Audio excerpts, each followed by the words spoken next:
My name's Kyle Rourke, and I was born here in Los Angeles, California, 1970. My mom is from, and dad are both from Kansas City. My dad's from Kansas City, Kansas, and my mom's from Kansas City, Missouri.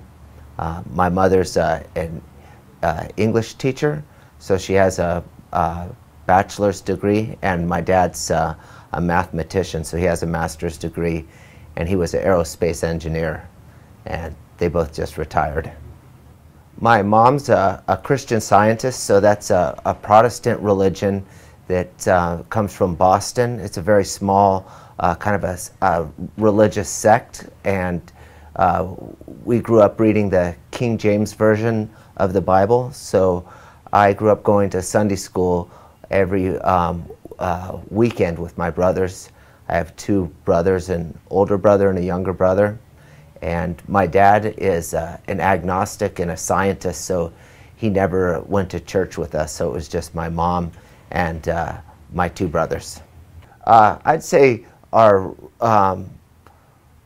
we weren't that religious. My mom's very religious, but I'd say my two brothers and I, we kind of rebelled against religion, and we just had a lot of questions that I don't think we found an answer to in the Bibles. We all liked some of the Bible stories.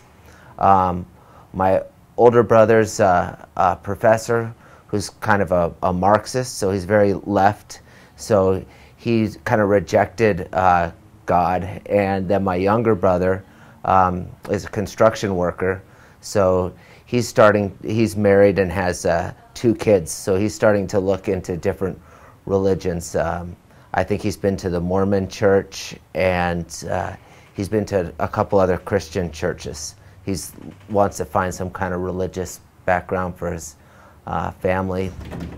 And I'd say for growing up, from what we learned in church, it was very different from what how school was. Like there was a lot of pressure, mostly just to be a good student, get good grades, and there was a lot of pressures growing up for going out and having fun, drinking, doing drugs and stuff like that. So I think the religious background for a lot of kids that I grew up, we just kind of didn't have the faith to stay on the right track. So most of my friends were agnostic, or nobody really talked about God. We just did what we wanted to do. I think so, and I think a problem with a lot of people, younger people, feel like there's a lot of hypocrisy in church. We watch on TV a lot. The religious leader is always getting in trouble for talking really good in sermons, but then they get arrested for a sin or something. So we saw that a lot on TV.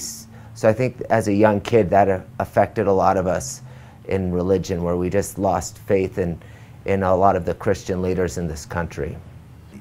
Everybody that I know really believes that, unless somebody's a very strong Christian. But I think a lot of times we see even the strong Christians still, they kind of lack a faith that they live in their daily life by, how they spend their money, being generous and treating other people kindly. I think there's a problem with the Christian faith in America right now.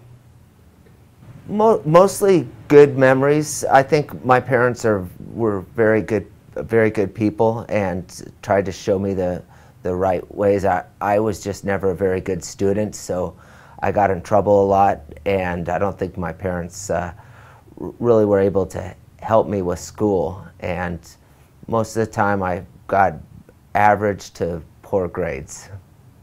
The first 10 years of my life, I grew up in a La Cañada, and it was pretty much a pure white neighborhood. We didn't have, the only minorities were Asians, so I kind of remember that there was a city right next to me that was Pasadena, and they had a lot more. It was pretty much African American, and I remember they were going to integrate the schools, and I remember on TV seeing a lot of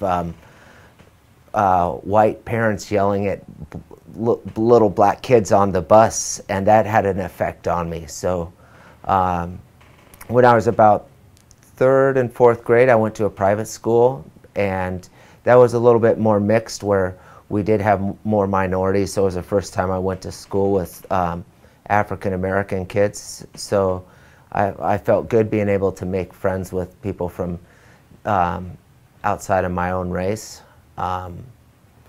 And then we moved from La Cañada down here to Palos Verdes, and the schools up where I grew up are very challenging, and most of the parents have a lot of money and a lot of education, so there's a lot of pressure to study hard, and if you're not good in sports or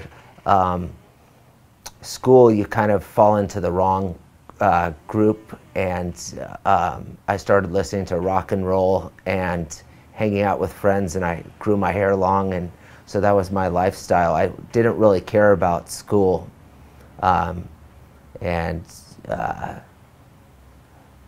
was looking probably to get out and go into the military was my idea by the time I got into high school. Bad memories in school, I don't have too many. I did go to kind of a special school where you could go to school part-time, and I got into lifting weights.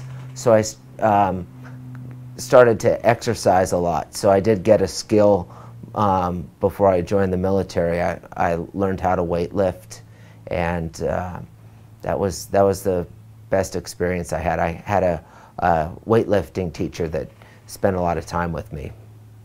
While I was in high school, a friend of mine joined the Army in 1988, so I went and saw an Army recruiter and then also a United States Marine recruiter. So I decided to join the Marines in 1989, and I went down to San Diego in 1989, and when I got out, the Berlin Wall fell down, and the military invaded Panama. So while I was in my training, I watched all this, and right as I was a new Marine, the first Iraq War broke out with Kuwait, so that had a big effect on me. I was in Japan during the time, but almost everybody I knew went over and had to fight in Kuwait. And I was 20 years old and 21 during the war. During which war? The Desert Storm. I was in the military from 1989 to 1999. No, I worked on artillery, so I shot cannons. We're right behind the infantry, so the Marines' job is to be the first to go into battle. So like if we land on a beach, we'll go from the ship. Japan? I was in Japan, Hawaii, and Kentucky. And in Kentucky, I was switched over into the Army, and I was in helicopter warfare. So I flew in helicopters and shot cannons again. What's the meaning of shot cannons? What's that? A howitzer, it's a big gun that takes about 5 to 7 guys to fire. So you work together as a team, firing like maybe 4 miles away. So you don't see the target. You load a big bomb in the cannon, and you shoot it kind of like a rocket. Ah, I see, I understand. You don't see the target, but... Right. They call it indirect fire. Indirect fire. What was your mission in that? I was... What's your duty? I was the second, like a sergeant. So I had one boss, and then I was in charge of 5 guys. So I had to make sure everybody did their job. I also drove the truck too.